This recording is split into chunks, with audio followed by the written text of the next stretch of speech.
Hey, love. Welcome back to the ChiLOVe radio show on Pop Radio Worldwide, iHeartRadio, and Spotify Premium. We were talking about COVID and how we are facing restrictions. And I was talking about how being a good teammate during this time because we all can play a part in helping to prevent COVID. We all can play a part in helping to prevent our loved ones from getting sick. So I hope you're deciding to be a good teammate for the sake of everyone. And we were also talking about compassion fatigue. And as we were saying that, for compassion fatigue has symptoms of difficulty concentrating, intrusive imagery. You feel discouraged. You feel hopelessness.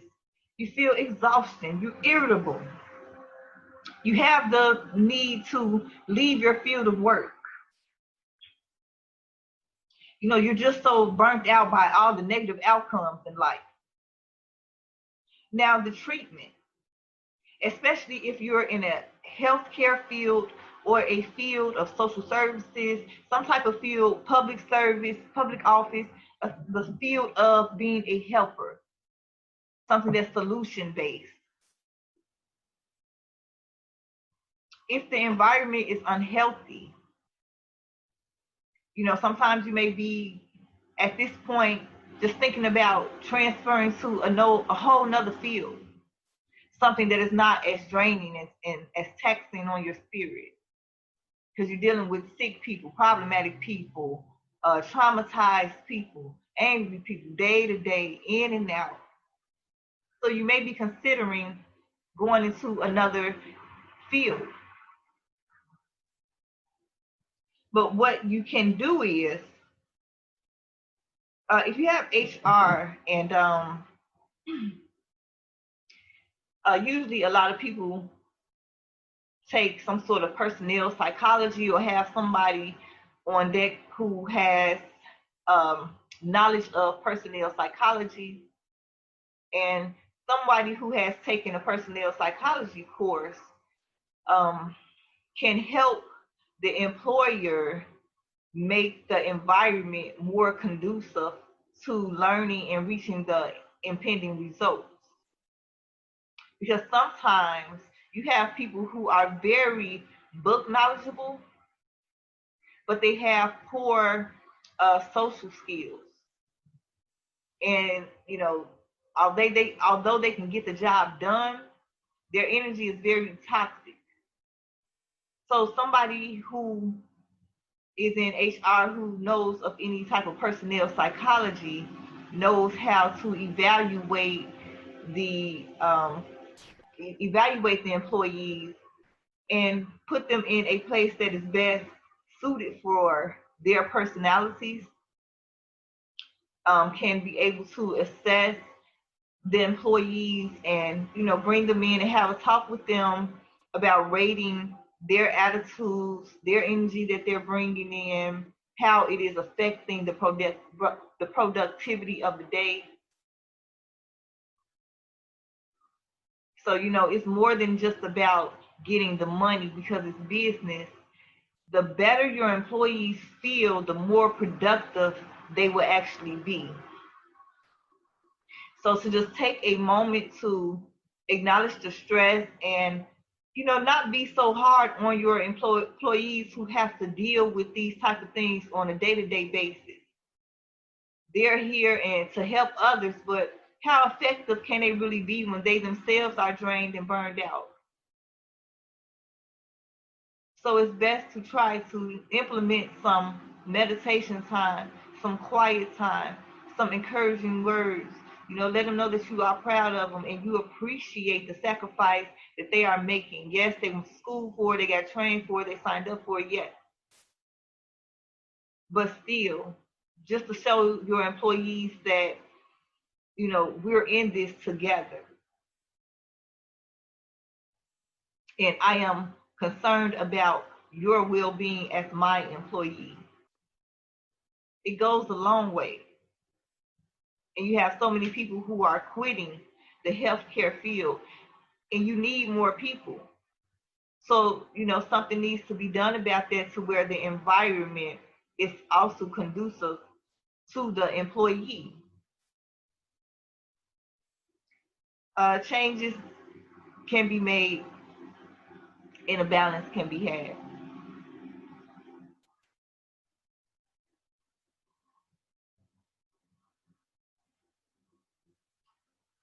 Also, maintaining a strong social support and home and work support. So you have people at home who value you. The energy is balanced overall. You can actually put your feet up, lay back, relax, rejuvenate. A lot of people are not able to relax and rejuvenate because sometimes home is just as hectic, if not worse than work is.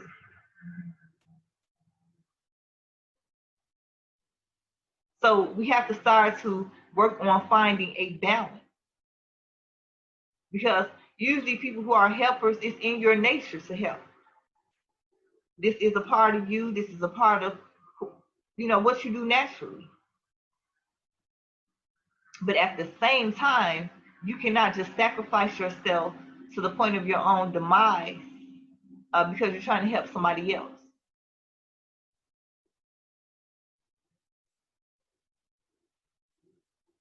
So having a balance, maybe talking to your family, you can even set it up some type of way. Say if you have a family, there's another adult in the house, and you coming in, and a lot of times if you have children, everybody is running to you with whatever is needed at the door. So maybe you can sit down with your family and say, when mom or dad comes in, I need to speak, and then I need to go straight up to the bedroom or straight up to the bathroom. And if you have another adult there, you can talk to them and say, well, about what time I get in, could you have a hot bath running for? I need these things to relax me so that I can take off the pressures of the day so that I can now be present at home with my family. And I just need about 15 minutes, 20 minutes. You might even need 30 minutes. A time to just relax,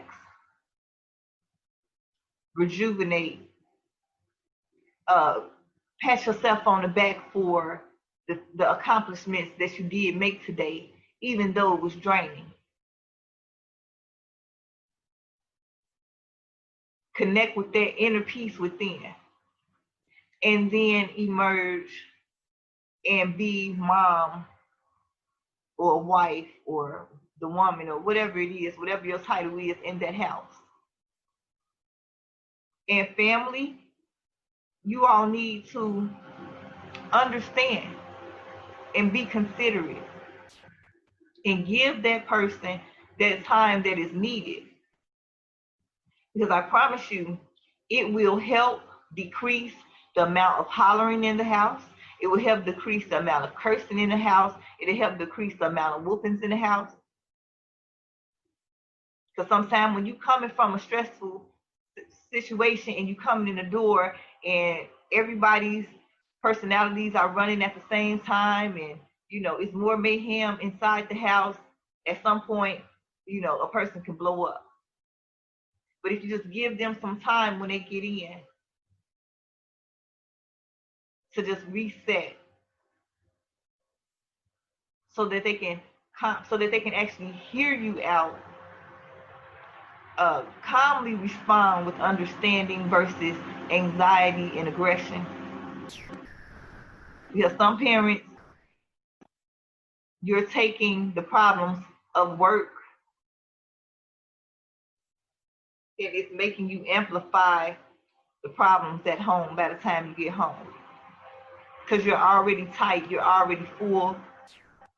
And then it's like, here comes this one extra thing that's just the icing on the cake, and now you just blew up.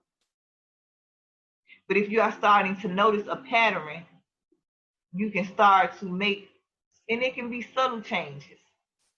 You don't have to just snatch the carpet up all at once. It can be subtle changes that you start to make. Even if you have to just sit in your car for a little longer before you get out, or take the long way home and play your music or some meditation music. Because not everybody has another adult at home who's able to hold the fort down while you take that relaxation time. So you have to find another way. Make a short little stop or whatever, before you get to the house. And just relax. Recharge. So that when you come in, you're bringing in good vibes. When you come in, you're playing your role on a solution-based level versus adding to whatever aggression or anxiety that is there to meet you at the door. Regular self-care. Find what regenerates you. Discover what helps you to relieve stress.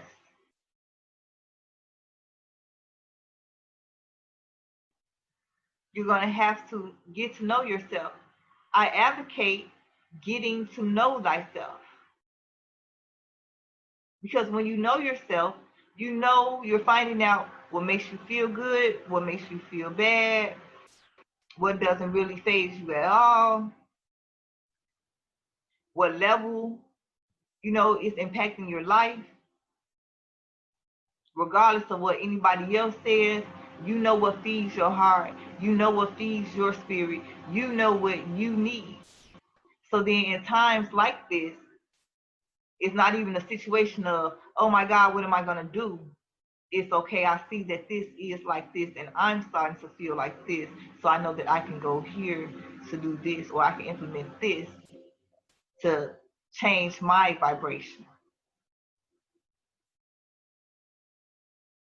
It's a wonderful thing to get to know yourself. We expect for others to know us like the back of our hands, but a lot of times you're not even in tune with yourself. You don't know what you want. You don't know what you like.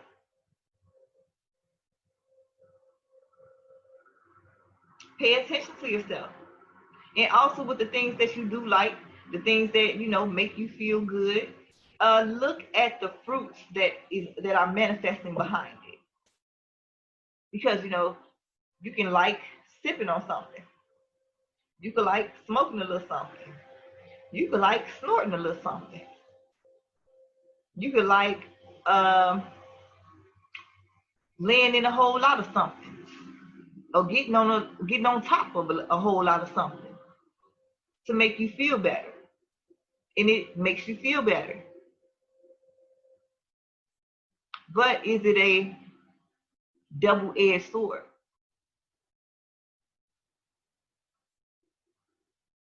In the long run, are you actually, especially if you get to the point of not just engaging in a little sipping or engaging in a little puff pass or whatever, engaging in a little physical relaxation techniques, but when you're making it a coping skill to where it's starting to rule your life, so where actually now that you are engaging in it, more bad things are happening for you, and it's making you more stressed out, increasing your anxiety even fucking more, then those are some unhealthy coping mechanisms. But sometimes you can use those unhealthy coping mechanisms for the moment to get to something else. Like, for example, say if you smoke weed and you use it to calm yourself down, to, relax. But while you're smoking the weed, you can put on a meditation. And you can just let the energy from that meditation start to do its thing again.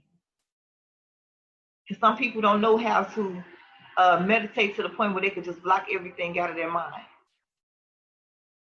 But you can still receive the energy You can still receive the energy as you engage in what you're engaging in, as you're sipping your wine. You can put something on that's going to help to relax you, something that's going to really affect your energetic state. And then as you continue to apply that knowledge, you'll start to realize that, okay, maybe if you still smoke, you're not smoking as much. Where you went from drinking hard stuff, you're now sipping on wine. Or where you was finishing bottles, you're only having 2 glasses now. And you count that all as progress. And you be proud of yourself. I don't care how small it is. You be proud of yourself because it took some work. It took some focus. It took some discipline for you to even start to apply those type of different techniques in your life. And if you're doing that, I'm proud of yourself. So you just have to, find out what works for you. And sometimes you can just be feeling so drained, you have so much energy on you. Just go take a shower. Let your skin breathe. Wash your hair. Get all that excess energy out of your locks. Watch something funny. Write, draw. Music. I know I love music. It helps me. But pay attention to the type of music that you're listening to. Because if you're listening to the stuff that's going to hype you up to do something, to get yourself in some more trouble, maybe you should, go into another genre at that time. Because you want something that's going to help lift you, not feed the low vibration that you are already in. So yeah, it can definitely be done. It can definitely be done. And it's empowering. So speaking of empowerment,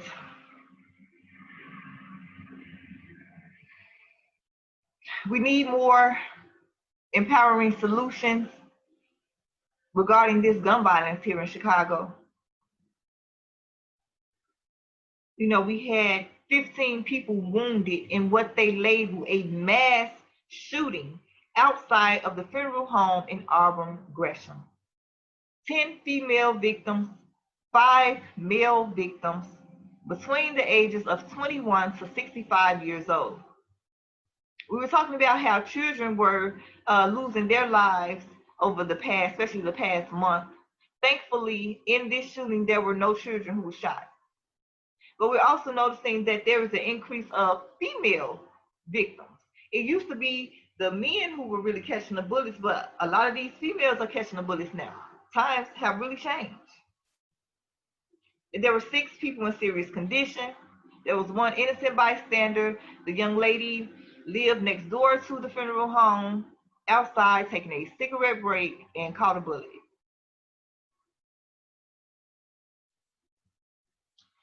The funeral was for one Donnie Weathersby, 31 years old, who was a victim of gun violence. So they are there to show support and love for a victim of gun violence, a loved one, only to come out of the funeral and almost lose their own lives. That's so traumatic.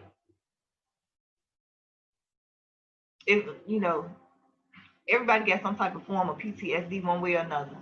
And this situation right here, I know just really amplified whatever trauma these funeral goers already had. And then especially to see somebody that they love, you already mourning somebody that you love or have love for.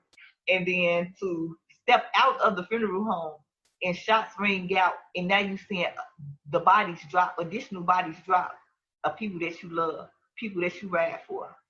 That's traumatizing on so many levels. And then you trying to save your own life at the same time,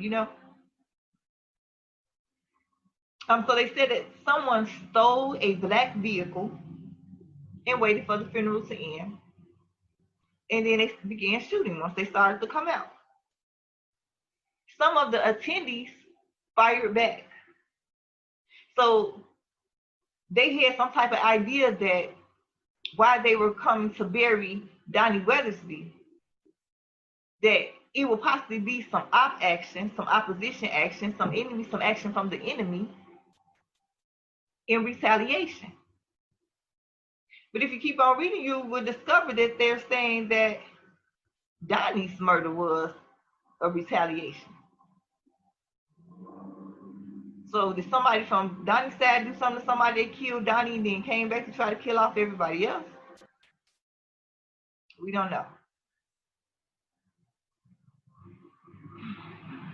Nevertheless, when the attendees began firing back, they actually was hitting some targets. They hit the car.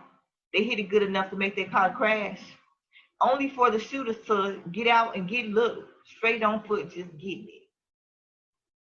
Now they were able to capture one person of interest, they said. They're not saying if this person definitely was involved in the shooting, but one person of interest.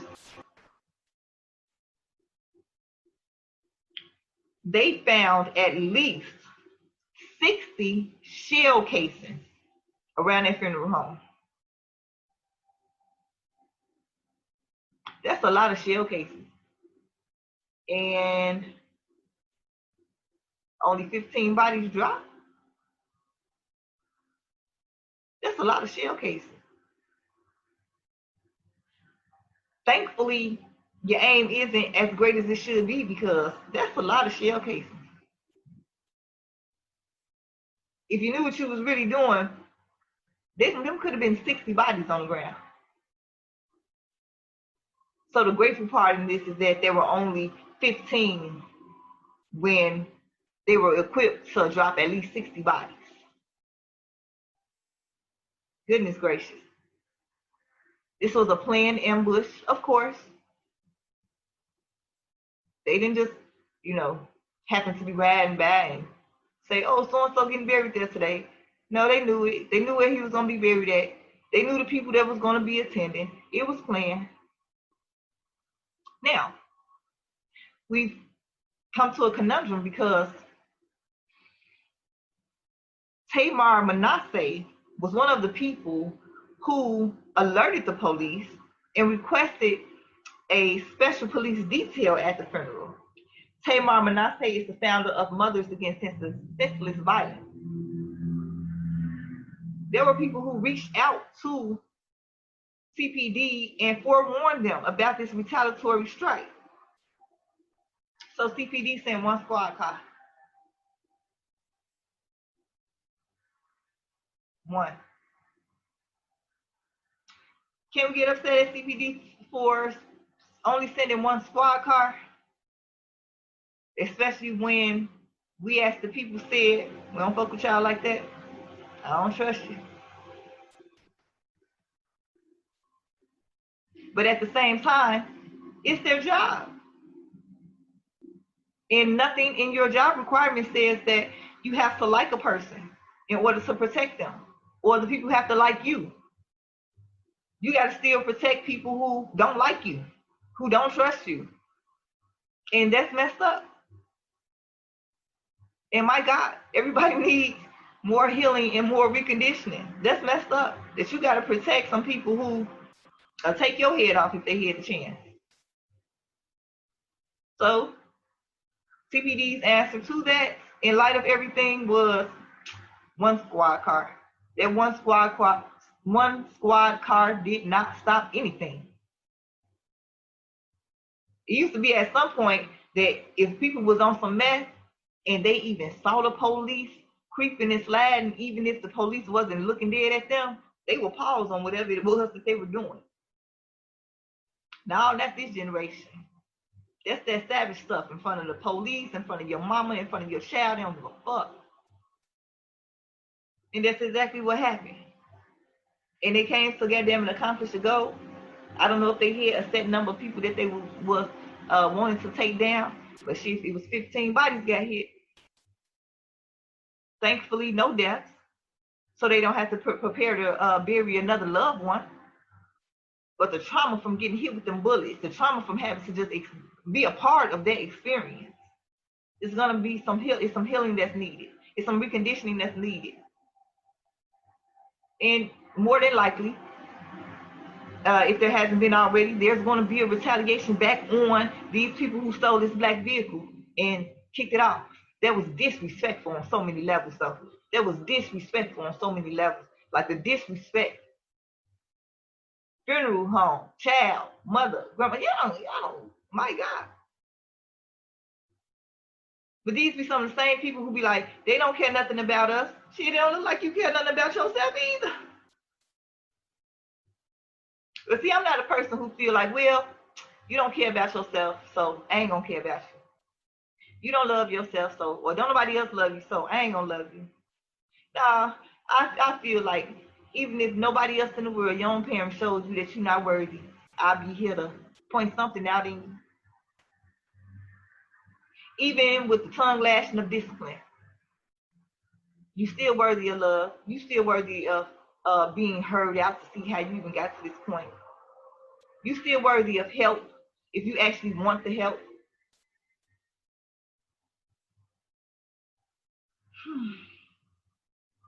Now, if you were watching the news, you would notice that military personnel was out there.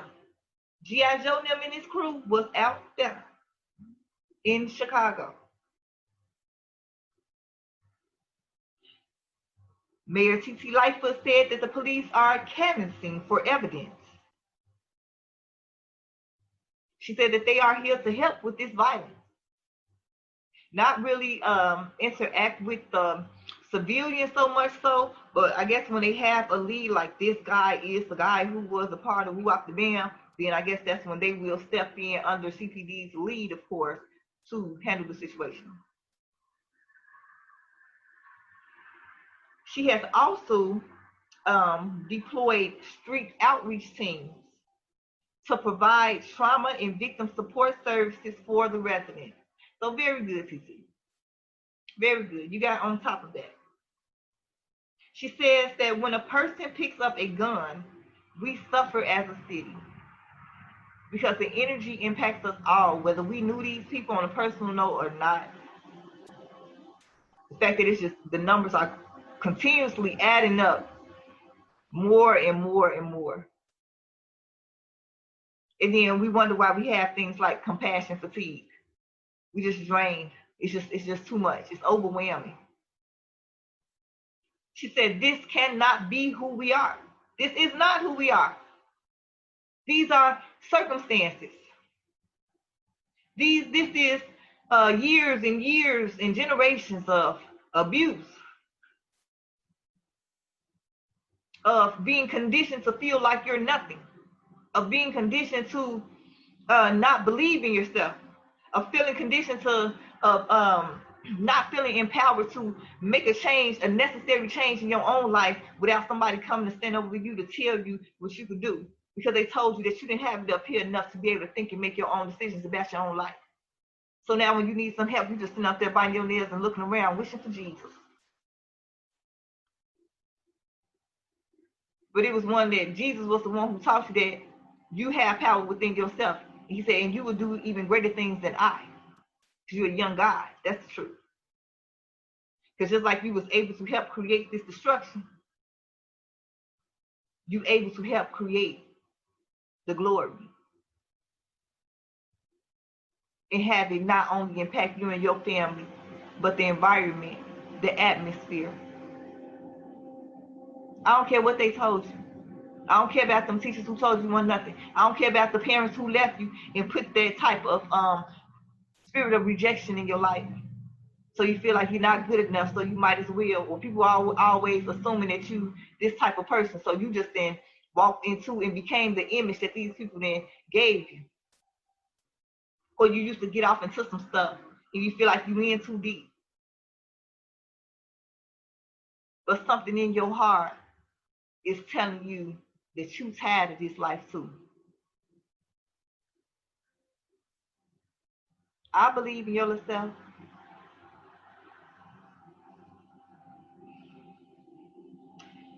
Superintendent Brown said that there are 117,000 gang members, 55 major gangs here in Chicago. He said that this is about gangs, guns, and drugs. He urges the residents to come forth with information. Now, somebody has been talking, and they have been setting up these rewards for finding the people, especially the ones who've been killing these kids. Somebody has been talking because they have been making some arrests, which is good. And then at the same time, if it was connected to the rewards, you get some of the money in your pocket. Hopefully, the streets weren't really paying attention to your pockets to discover that now you walking them with a little more after so-and-so then got locked up or whatever. But somebody is out here still cooperating with the police. And in the name of justice, we should be able to bond with the common notion of we want things to get better. The public service workers, as well as the residents, those of us who are not out here, engaging in this type of stuff. That should be something that we have in common, especially with the innocent people. That we want them to be protected, that we want justice for these parents who are losing their children. We want justice for these families of people who are just bystanders and getting hit. There should be a commonality. But it's like when you have people who are willing to step up and speak up, don't turn around and just take the information from them to get the job done, and you turn right back around and get back out here on these streets and continue to treat all the residents like they ops. Be cool. Let somebody know, let it be known that you are here for justice. You are here to serve and protect. And even with somebody who is doing wrong, you want people to turn people in. You want mothers to turn their children over to you. A mother would feel more comfortable having that situation handled if they knew that it would be fair, that it would be just. That even though their child might not be able to be home, but they can still write their child in visits and put money on their books versus you done just killed them in the street, left them there like a dog. So if we want the cooperation of others, you have to show that you care. Everybody is saying nobody cares about us. Y'all don't care about us. You just utilizing these people for this information so that y'all can get done what y'all need to get done. But you have no real regard for humanity, no real regard for the residents of the city. So it would be very, very wise to start to show that, yes, we do care. Yes, we are here to discipline those who are stepping out of line, those who are being a menace to society. Yes. But we do care about you. That is why we're out here. It's more than just a job. It's more than just a political stance because some election is coming up. We're out here to show you respect, but still do our job. And I say do your job, not abuse your power. You don't have to be all extra rude. You don't have to come across as the tough guy. You already got the gun, the bulletproof vest. You know what I'm talking about? The little club, you just beat little people. Y'all got all type of stuff. So you really don't need to come out on that heave-ho shit.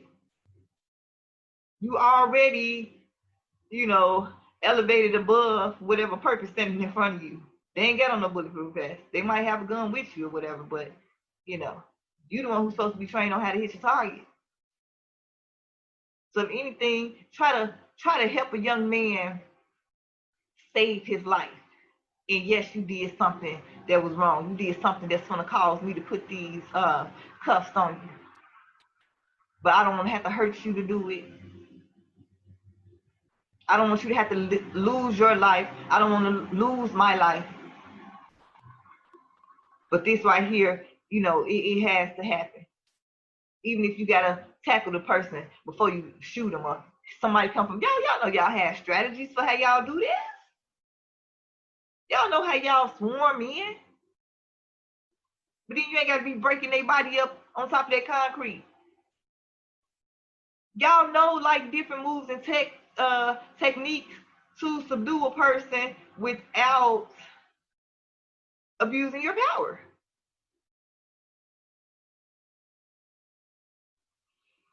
So if you have any tips for CPD, you can call 1312-747-8380, or you can go to cpdtip.com, cpdtip.com.